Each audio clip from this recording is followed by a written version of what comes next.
You know what nobody talks about? That feeling that arrives every evening. Not sadness exactly, not stress, just emptiness. Like something quietly left the room. You were fine all day, busy, productive, handling things. And then somewhere around evening, the light changes outside. The day starts closing, and something inside you closes with it. You can't explain it to anyone. You can't even fully explain it to yourself. You just know it arrives, almost every evening, almost exactly the same time, like clockwork. And there's a specific psychological reason this happens. Not weakness, not depression, something far more interesting than either. By the end of this video, you're going to understand that feeling in a way that changes how you meet it forever. Go back with me for a moment. You're a child. Late afternoon. The quality of the light is different now. Softer, lower, almost golden. But something about it made you feel things you couldn't name. A strange mix of beauty and sadness arriving together. You didn't know why then. You just felt it. That same child is still inside you, still feeling it. Every single evening. The difference is, now you have more to suppress it with. Phones, screens, tasks, noise. But when the evening comes and the light changes, it still arrives. Quiet, persistent, unmistakable. Here's what's actually happening inside your body. Every morning your brain releases cortisol.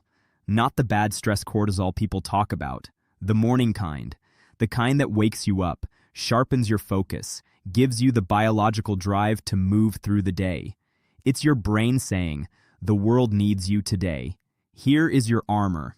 And for most of the day that armor holds. You have tasks, you have structure, you have the constant low hum of things that need doing.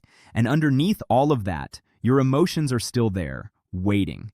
But the cortisol keeps them at a manageable distance. Then evening comes. And cortisol drops. Not slowly, rapidly. Your brain begins its biological transition from the doing state to the being state. The armor comes off, and everything that was underneath it all day, every feeling you didn't have time for, every unresolved thought you postponed, every moment of grief or longing or quiet sadness that got filed away under, "I'll deal with this later," it surfaces, all at once, in the quiet of an ordinary evening. Psychologists call this the cortisol withdrawal effect. The emotional world doesn't get louder in the evening. The noise that was drowning it out gets quieter, and suddenly you can hear it. But cortisol is only part of the story. There's something else happening that nobody explains. By evening, your brain has made thousands of decisions. What to say, what to do, what to prioritize, what to ignore. Most of them invisible, automatic, unnoticed. But every single one costs something. Psychologists call this decision fatigue. And by evening, the part of your brain responsible for emotional regulation, the prefrontal cortex, is genuinely depleted. Not tired metaphorically. Neurologically depleted. Think of it like a phone battery. All day your brain has been running full brightness. Every notification answered. Every app open. By evening, it's at 12%.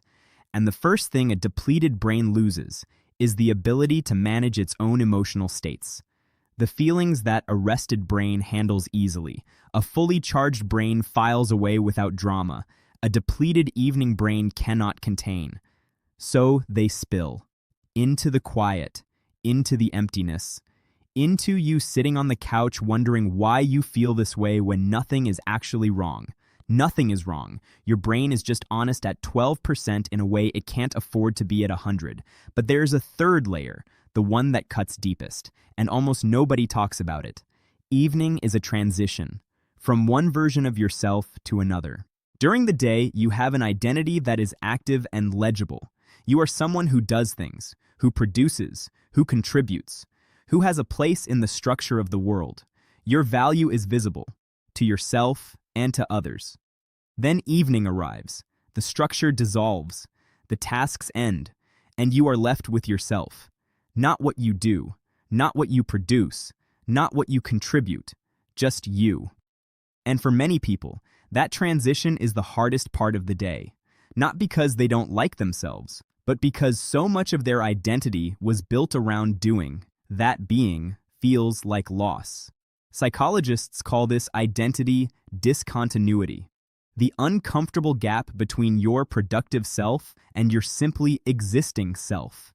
And in that gap, evening lives. If you've ever reached for your phone the moment the emptiness arrived, not to call anyone, not to read anything specific, just to fill the quiet with something, you already know exactly what I'm talking about. Now here's where the research takes an unexpected turn. Because psychologists who study emotional patterns across the day, who track not just when people feel low but what happens after, keep finding something that completely reframes the evening effect. The people who allow the evening feeling, who don't immediately suppress it with screens or noise or busyness, who sit with the emptiness long enough to hear what's underneath it, show measurably higher emotional intelligence, deeper self-awareness, more authentic relationships, and significantly lower rates of anxiety over time. Because here is what the evening feeling actually is. It's not emptiness, it's honesty. Your nervous system has been performing all day, managing, presenting, producing, containing. And in the evening, it finally has permission to stop. What you feel as emptiness is actually your true emotional state surfacing after hours of suppression, not a malfunction, a correction. Oh, your brain in the evening isn't broken. It's finally being accurate.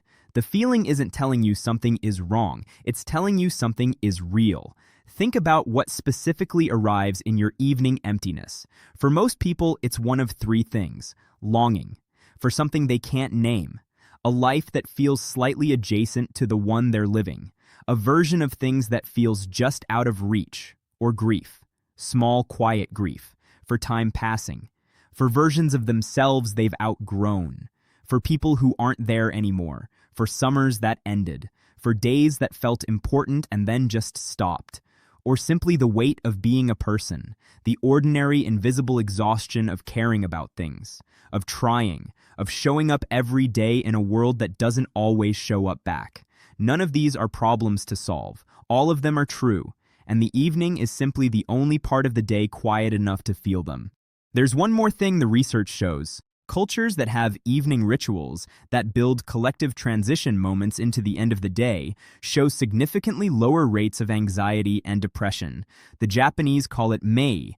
The Spanish have the paseo. Many European cultures have the aperitivo hour. Not to get drunk, not to be productive, simply to mark the transition, to gather, to acknowledge that the day is ending and the night is beginning, and that this moment deserves to be met consciously, not suppressed, not scrolled through, not worked past, met. Your evening emptiness isn't a psychological flaw. It's a biological and emotional invitation to stop performing, to stop producing, to simply be present with whatever is actually true in you at the end of this particular day. Most people spend their evenings running from that invitation. The ones who stop running, who sit with it even for 10 minutes, discover something unexpected. The emptiness has a bottom, and underneath it, that is something that feels remarkably like peace. You feel empty every evening because you are finally honest every evening, because the armor comes off, because the noise stops, because the version of you that performs all day finally gets to rest. And what surfaces in that rest isn't weakness. It's everything you are when nobody needs anything from you. Everything you feel when you're not managing yourself for someone else's comfort. Everything true, everything real, everything human. The evening doesn't arrive to take something from you. It arrives to give something back, yourself, after a full day of being everything else. That's not emptiness. That's the most honest moment of your entire day. And you've been calling it a problem for long enough. Before you go, I want to ask you one thing. What usually arrives in your evening emptiness? Longing, grief, quiet sadness, something else entirely? Tell me in the comments. I read every single one.